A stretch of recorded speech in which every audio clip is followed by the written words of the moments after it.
কই ফলাবে এই সমন্বয়ক উপদেষ্টারা?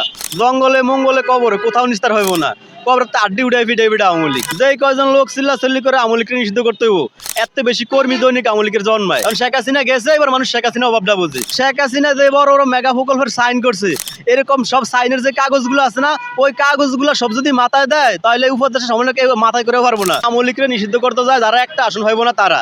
অনেকটা আপনার ওই যে লক্ষ টাকার বাগান খায় 2 টাকা ছাগল, এরকম একটা অবস্থা। আপনার সারা বাংলাদেশে তো 300 আসন, ছাত্ররা কোথাও যে একটা আসন পাইবো এটা আমার মনে হয় না। আর আওয়ামী লীগের যে সবচেয়ে বেশি খারাপ সময় পার করে, তারপরও আওয়ামী লীগ নির্বাচন করলে 40 থেকে 50টা ম্যাক্সিমাম আসন পাওয়ানোর সম্ভাবনা আছে।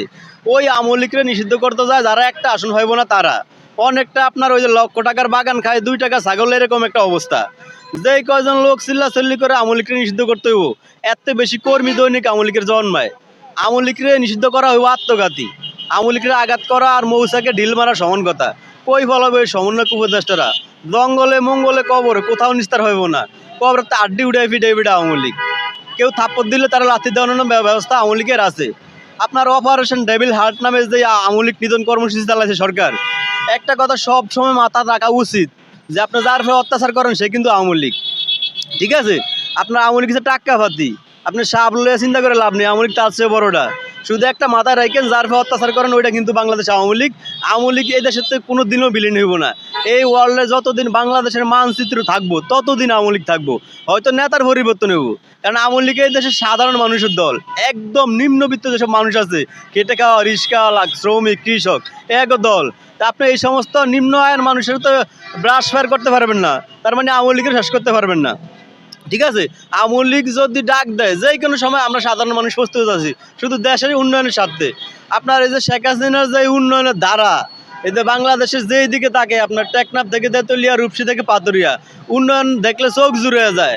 আপনার বর্তমানে এই যে 2-1টা সমন্বয়ক উপদেষ্টা আছে, এরা 2 সাইডে উন্নয়নমূলক কাজ করে পুরা বিলবোর্ড লাগে, পুরা ঢাকা গাড়ি অবস্থা বইরা লাইছে।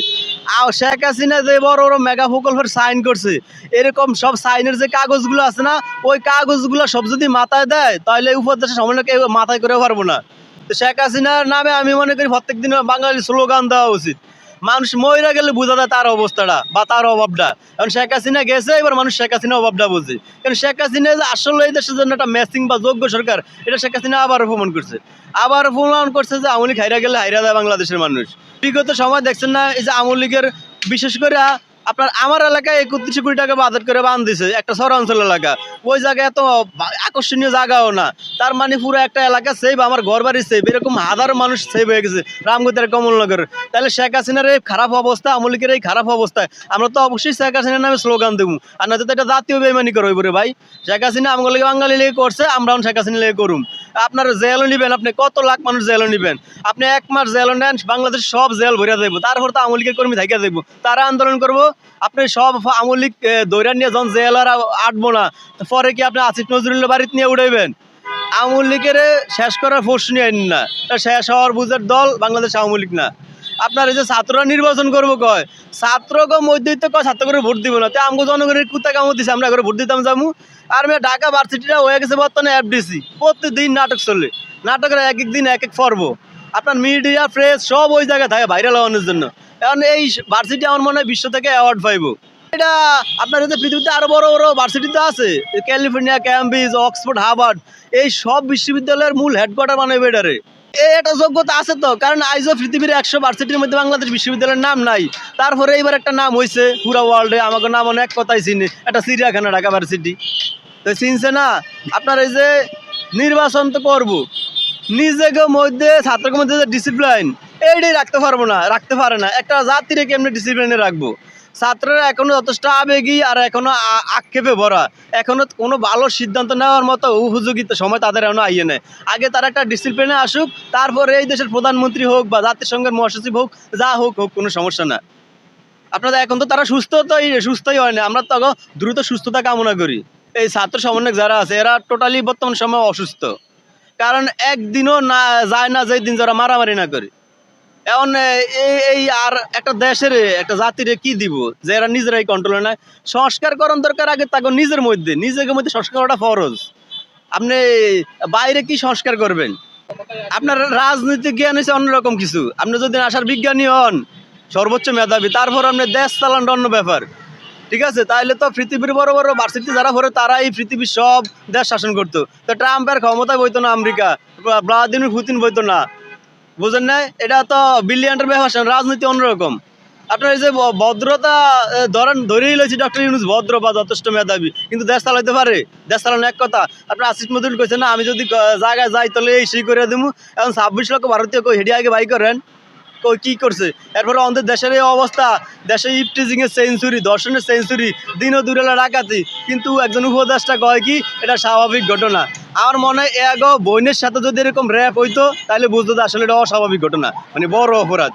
এখন তো কয়টা ছোট অপরাধ। আপনার বাংলাদেশের একটা প্রথা আছে সব সময়, এই দেশও ধরেন এই দেশটা আপনাকে বিশেষ করতে হবে যে দেশটাকে কি, এই দেশটা পৃথিবীর একদম থার্ড ক্লাসিক রাষ্ট্রের মধ্যে একটা আমগে বাংলাদেশ। এই দেশে প্রধানমন্ত্রিত্ব করেন এত সহজ না। আপনি যদি প্রধানমন্ত্রিত্ব করে নাম কামাইতে করতে হয় তাহলে আপনি ইউরোপের যাই কোনো দেশে যায় না প্রধানমন্ত্রিত্ব করেন। এই সমস্ত অভাবগ্রস্ত দেশেরা প্রধানমন্ত্রিত্ব করলে আপনার বদনাম থাকবেই, এটা কেউই বদনামের বাইরে থাকতে পারবো না। ঠিক আছে, বদনাম থাকবেই। আপনার ঢাকা গুলিস্তানে যাই কটা টোকাই আছে, পৃথিবীর অনেক দেশে তো মানুষও নাই। বাংলাদেশের ফ্লাইওভারের নিচে যত মানুষ ঘুম যায় বালিশ ছাড়া, লুক্সেমবার্গে, হ্যাঁ কানাডা, অস্ট্রেলিয়া তত মানুষও নাই। যে এই দেশে রাজত্ব করে হেয়ারই অনেক কষ্ট হইব বা হেয়ারই অনেক ভুল ত্রুটি হইব, এটা কেন বিশ্বাস করেন না? শেখ হাসিনার ভুল হয়েছে, আমনে কত ভুল হয়। কেউ যদি 16 আনা অপরাধ করে, আপনি যদি আর 16 আনা অপরাধ করেন, তো আপনার সমান অপরাধী রে ভাই। আপনি নিজের আলাদা ধরেন কাজ, আমি মনে সম্পূর্ণ আলাদা, আমি ভদ্র, কেমনে এটা এটা ইয়া করেন কেমনি? আমাদের বাংলাদেশের একটা সত্য আছে, ওইটা এই দেশে চুরি করবই। এটা দেশ শুরু হয়েছে থেকে এই পর্যন্ত চুরি আছি, তাহলে আওয়ামী লীগের সময় দুর্নীতি বেশি হয়েছে, চুরি হয়েছে, অন্য দুর্নীতি হয়, চুরি হয়, তাহলে আপনার দেশটা ভালো চালান। আওয়ামী লীগের সময় দেশটা কন্ট্রোলে আসিল, আপনি দেশটা কন্ট্রোলে রাখে চুরি করেন। আপনি যা অনেকেই তো অনেক আঙ্গুল হুইলা কেলা গাছ হয়ে গেছেন, আপনাকে আপনার রং চা খাইছেন টিএসসির মোড়ে, তাহলে অবশ্যই চুরির প্রক্রিয়াটা অন্য চলে। ওটা তো আর বাংলাদেশ রেয়াই পায় না, আর পাইবও না। সবচেয়ে বেশি ক্ষতিগ্রস্ত হবে বাংলাদেশ আর বাংলাদেশের মানচিত্র আর বাংলাদেশের মানুষ যদি ছাত্ররা ক্ষমতায় গিয়ে, কারণ এরা আইজও আবেগ মাথায় কাজ করে, বিবেকটা কাজ করে না। এই যে নির্বাচন করবো করে না, নির্বাচন করুক। এক বিজ্ঞানী বিয়া কি জিনিস বোঝানোর লিগে বিয়া করছে, পরে ভুললাই গেছে বিজ্ঞান কি জিনিস। রাজনীতি করবো না, নির্বাচন করবো না, ছাত্ররা নির্বাচন করার পরে ভুলা দেয় আসলে রাজনীতিটা কি জিনিস। পৃথিবীর সবচেয়ে কঠিন কয়েকটা জিনিসের মধ্যে একটা জিনিস হচ্ছে মানুষের কাছ থেকে ভোট আদায় করা। ওই সময় দেশের সেন্টিমেন্টটা আসলে অন্যরকম, অনকা ওই পরিবেশটা নাই। মানুষ মনে করছে কি জানেন, আমরা সাগরের এফার যারা থাই এরা মনে করি অফারে মানুষ সুখী, অফারের মানুষ মনে করে এফারের মানুষ সুখী। আমরা মনে করছি মানুষ এক কাছে না দিলে আমরা মহা খুশি, হ্যাঁ এরকম কিছু হইব। সব মিলাইয়া এই আসলে অবস্থাটা এরকমই। আমাগো ভাগ্য কেউই বদলে দিব না, বুঝছেন? আমরা এরকম একটা দশে জন্মাইছি, আমাকে এমনি চলতে হইব, কেউ আমাকে ভাগ্য বদলে দিব না। আমরা চাই দেশের ডিসিপ্লিন থাকুক, নিয়ম শৃঙ্খলা থাকুক। আপনি বর্তমানে দেন দেশটা কি অরাজকতা। ছাত্রগণ নতুন রাজনৈতিক দল আমরা শুভকামনা জানাই, যদিও ভোট দেব না, ঠিক আছে, জানাই শুভকামনা, ওয়েলকাম জানাই। ছাত্রগণ যে নিজেকে মধ্যে যে ফ্যাস গোস, ওই ছাত্র 80% ছাত্ররাই ছাত্রকে দলের ভোট দিব না, তাহলে সাধারণ জনগণের কি কুত্তা কামড় দিচ্ছে, এরা ভোট দিব?